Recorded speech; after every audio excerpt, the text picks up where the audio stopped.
Reilly Opelka has one of the best serves in the world. Now it is true that because he is 6'11" or 2.11 meters in height, that he has advantages on his serve. There's absolutely no doubt about that. Contact is established higher than other players, and therefore he can deliver serves at angles that are very uncomfortable. So his flat serve has the possibility of bouncing shorter in the box, that if it's placed properly, it's going to exit the court at a steeper trajectory, and he's going to have an easier time acing an opponent compared to somebody of a lower height. So being taller absolutely helps servers, but they still need proper fundamentals. Now, when it comes to the Opelka serve, it is one of the most interesting serves that I've ever analyzed. And Opelka has changed his serve quite a bit throughout the years. So 6 years ago, he had more of an up-together style motion, where he started to pull the back foot up to the front foot when the racket was close to the trophy face.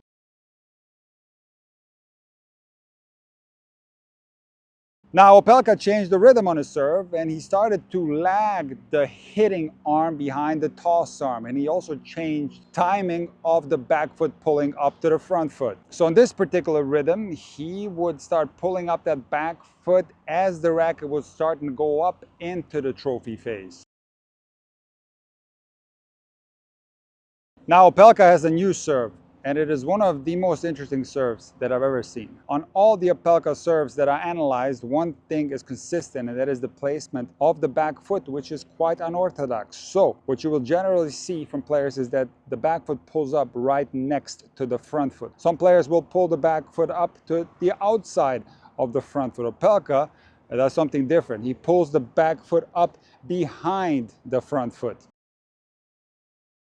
Now, generally, when your back foot is behind your front foot, whether you're doing a pinpoint stance or a platform stance, it's going to be easier to keep your body turned backwards. So the more you keep that back foot behind the body, the easier and more natural it is going to be to coil your upper body and have the chest pointing towards the back fence. Now, interestingly, Opelka doesn't do that. So let me take you through Opelka's new serve, and you're going to see that it's quite unorthodox and very interesting. So he starts with his back foot behind the front foot. And the first thing that Opelka does is toss the ball. Once the ball has been released, it is now when Opelka starts pulling the back foot up to the front foot, and it stays behind the front foot. Now, as the back foot settles behind the front foot, he's already bent with his knees. But interestingly, the racket throughout these movements will remain in an extended lag position. So his arm is completely extended. This is the change that Opelka has undertaken on his serve. On both of his styles before, the movement was more abbreviated, and now the racket is also further extended. But it's not only that, he has completely changed the rhythm of his serve. So once that back foot pulls up to the front foot, the ball is up in the air. Opelka is already bent with his knees. He will continue to bend even lower, and he has an extremely low knee bend. Now, once he reaches the full knee bend, as that racket starts to go up into the trophy phase, simultaneously his legs start to straighten.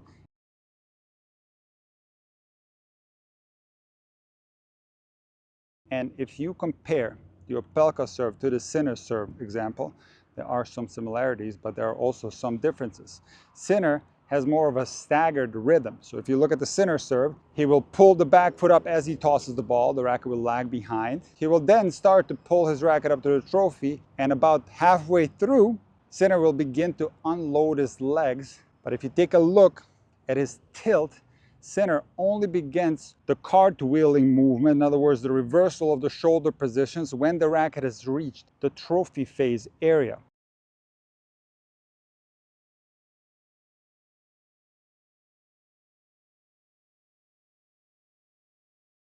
Opelka, however, starts unloading the entire system much sooner than any big server that I've studied on the ATP Tour. So Opelka doesn't only start unloading his legs sooner, he also starts pulling that left arm down prior to the racket hitting the trophy face. Now, the super interesting thing regarding this timing is that this, in fact, is a common problem at the recreational level, and it's something that I discuss in the Problems at the Recreational Level collection of videos on Intuitive Tennis Premium.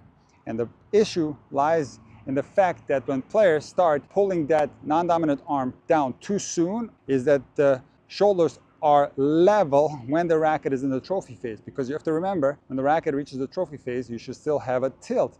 And now the reversal of this tilt is the cartwheeling movement on the serve. So several things can happen if you start pulling that left arm down too soon. Is that, first of all, your cartwheel is not as effective, but also because the right side of the body starts going up prior to the racket dropping, it naturally can shallow out your racket drop. So because the right side is going up too soon, the length of your racket drop is more shallow compared to you simultaneously dropping the toss arm and taking the racket into the racket drop. And not only simultaneously, but also with the same speed. See, what you will generally see on the depth of the racket drop is that the tip of the racket is below the lower back.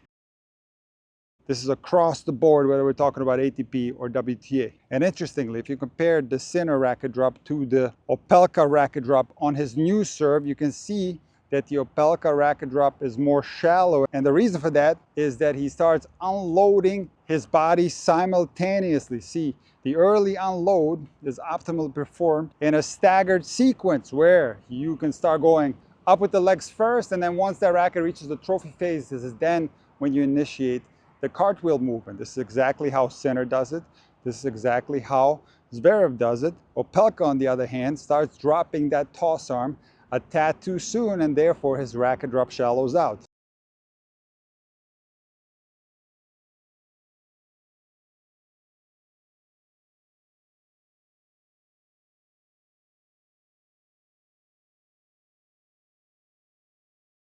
Now, interestingly, the Opelka serve from a few years ago didn't have that early unload, and his racket drop was much deeper.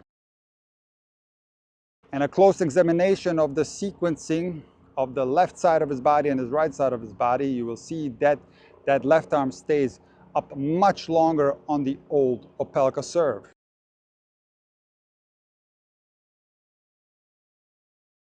There's a great video from the ATP Tour YouTube channel where Opelka gives tips on serving. And he said something very interesting in that video. And it is the fact that he tries to stay sideways as long as possible on his serve.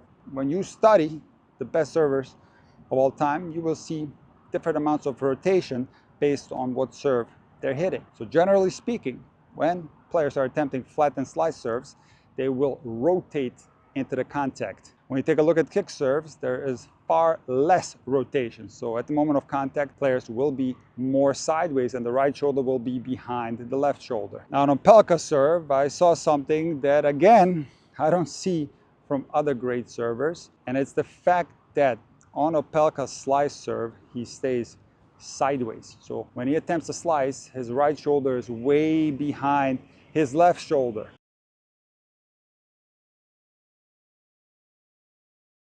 When he attempts a kick serve, of course, he's even more sideways. However, when Opelka attempts a flat serve, he does rotate all the way and his right shoulder aligns with the left shoulder.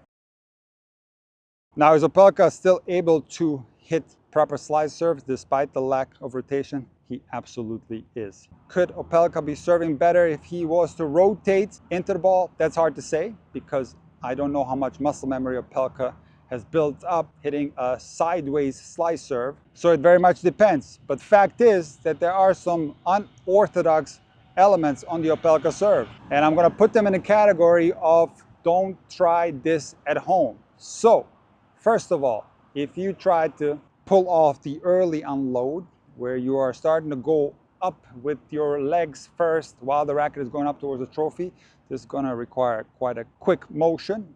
And it's also going to require a lowering of the toss. If you start pulling your toss arm down prior to the racket reaching the trophy phase, you're going to flatten out your shoulder and you're going to weaken your cartwheel, which is a natural way to generate serve power. And you're going to get a lot of serve problems because of it. And one of these common problems is a shallowing out of the racket when it's dropping behind you. And most importantly, if you're attempting a slice serve and you keep yourself too sideways, you are giving up on a very natural way to create power, which is the torso rotation. So when you rotate your upper body into the contact, this does generate power. And by you staying sideways, you're giving up on that power. Remember, the slowest serve by far is the kick serve.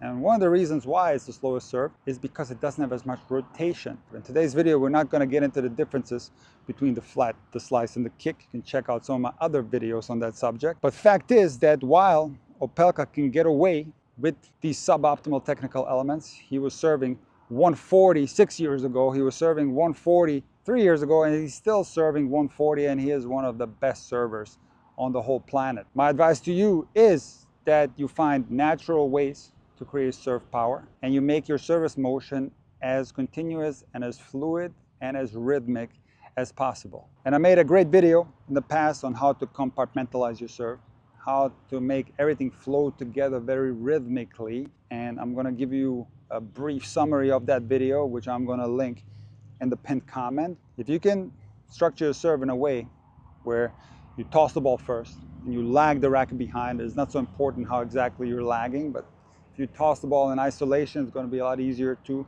have a consistent toss. And then as that racket is going up, whether you have a platform stance or a pinpoint stance, it's going to be easier to focus on getting that racket and the elbow in the proper place. And also, while the racket is going up, you can begin to load your body. And then once you have reached the trophy phase, you unload the entire system simultaneously. That is a compartmentalization of the service motion that's going to work well for most players.